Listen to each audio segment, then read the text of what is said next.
নমস্কার বন্ধুরা, ISRO special god farming চ্যানেলে সবাইকে স্বাগত জানাই।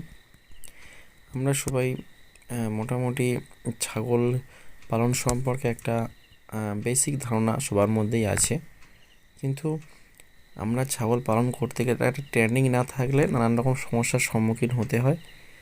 কিছু অজানা থেকেই যায়, কেননা ছাগল পালন শুধু পুষলেই হবে না, তার থাকা, খাওয়া, তার ট্রিটমেন্ট, তার সুবিধা অসুবিধা এগুলো বোঝা একটা খুবই দরকার। নইলে কী হয়, আনুমানিক ভিত্তিতে ছাগলকে পুষে আর অসুবিধা হলো ট্রিটমেন্ট বাইরে থেকে ডাক্তার এনে করানো, এতে এটা খরচা, ব্যয়বহুল এবং না জেনে পোষার মতো একটা খামতি থেকে যায়। এইগুলো থেকে রেহাই পাওয়ার জন্য কিছু কিছু সমস্যা সমাধানের জন্য আজকের এই ভিডিও, যে আমরা ছাগল পালনের সফলতা যে অর্জন করতে পারি, কোন কোন বিষয়গুলোর দিকে খেয়াল রাখলে আমরা ছাগল পালনে সফলতা পেতে পারি। কেননা আমরা সবাই চাইবো একটা ছাগল থেকে ম্যাক্সিমাম কিছু আমরা অর্থ যাতে ঘরে আনতে পারি। যদি সেদিকটা খেয়াল না রাখি তাহলে কি হবে, আমাদের এই ছাগল পালনটা বৃথা হয়ে যাবে। তাই আজকের এই ভিডিওতে আমি ছাগল পালনের সফলতার দিকগুলো তুলে ধরবো, কোন কোন দিকগুলো খেয়াল রাখলে একটা ছাগল পালনের ক্ষেত্রে সফল খামারি বা সফলভাবে বিবেচনা পাওয়া যেতে পারে। সেদিক থেকে প্রথমেই আমি বলবো, ছাগল পালন করতে গেলে যে সফলতার কিছু গুরুত্বপূর্ণ দিকগুলো থাকে, তার মধ্যে প্রথম হচ্ছে আপনাকে একটা ছাগল ঘর থাকতে হবে। যে ছাগল ঘরটায় ছাগল আপনি রাখবেন, নির্দিষ্ট একটা ছোটো মতো করে নির্দিষ্ট এরিয়া ভিত্তিক করে আপনাকে ছাগল পালন করতে হবে, যাতে তাদের বর্ষা, শীত, গরম যে কোনো সময়ে তার থাকার সমস্যাটা যেন না হয়। প্রথম হলো ঘর, দ্বিতীয়ত হচ্ছে খাদ্য।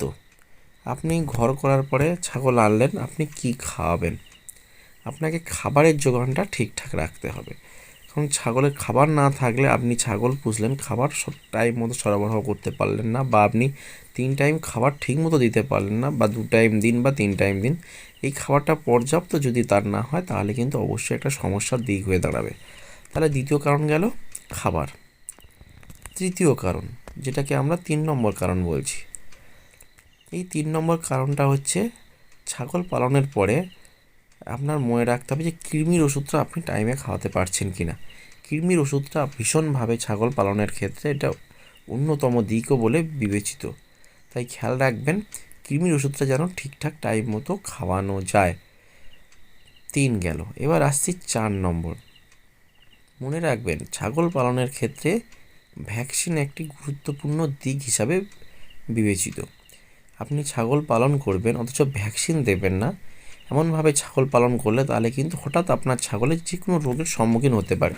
এক্ষেত্রে আপনি যে ফার্মটা করেছেন বা আপনি যে 5-6টা ছাগল পুষেছেন, সেটা আপনার লসের দিকে যেতে পারে, বা সেই ছাগলটা অসুস্থ হতে পারে কিংবা মারাও যেতে পারে। তাই লক্ষ্য রাখবেন এই ভ্যাকসিনের দিকটা যেন ঠিকঠাক থাকে, নইলে সমস্যা হবে। এবার আসছি তারপরের, অর্থাৎ 5। এই 5 নম্বরে আপনাকে খেয়াল রাখতে হবে ছাগলের যে বাচ্চাগুলো হবে, সেই বাচ্চা যেন পর্যাপ্ত দুধ তার মায়ের কাছ থেকে পায়। অর্থাৎ ছাগল যে পালনটা করবেন সেই বাচ্চা দুধের অভাবটা যেন না থাকে, বা খাবারের ঘাটতিটা যেন না থাকে, না হলে ছাগল পালনের ক্ষেত্রে একটা বড় খারাপ দিক তার বাচ্চার ক্ষেত্রে হয়ে দাঁড়াবে। খাবার যদি ঠিকঠাক না পায় সে বাচ্চা সমস্যার শেষ থাকবে না। এবং বিশেষভাবে লক্ষ্য রাখবেন যাতে ঠান্ডাটা না পায়। বিশেষ করে ঠান্ডার সময় ছাগল বাচ্চা যদি ঠান্ডা পায়, সেই বাচ্চাকে বাঁচানো মুশকিল হয়ে দাঁড়ায়। এটা গেল 5। 6 নম্বর সবথেকে বড় পয়েন্ট, সেটা হচ্ছে জাত নির্বাচন। আপনার ওয়েদার ওখানে যেরকম, আপনি যেখানে ছাগল পালন করবেন সেইখানকার হিসাবে আপনার জাত নির্বাচনটা একটা বড় দিক। আপনি দেশি পুষবেন না ক্রস না অন্য কোনো জাতের ছাগল পুষবেন, সেই জাতের উপর নির্ভর করছে। আপনি যে জাত পুষবেন সেই জাতের উপর নির্ভর করছে আপনার ইনকাম। অর্থাৎ ওখানকার চাহিদাটা কেমন মাংসের না অন্য অন্য বড়ো ছাগলের, সেটা দেখে সেইভাবে জাত হিসাবে আপনি ছাগল চাষ করতে পারেন। নমস্কার বন্ধুরা, আজকে ভিডিওটা এই পর্যন্তই। যদি ভালো লাগে তাকে অবশ্যই চ্যানেলটাকে সাবস্ক্রাইব করবেন এবং লাইক বোতামটা অবশ্যই টিপে দেবেন।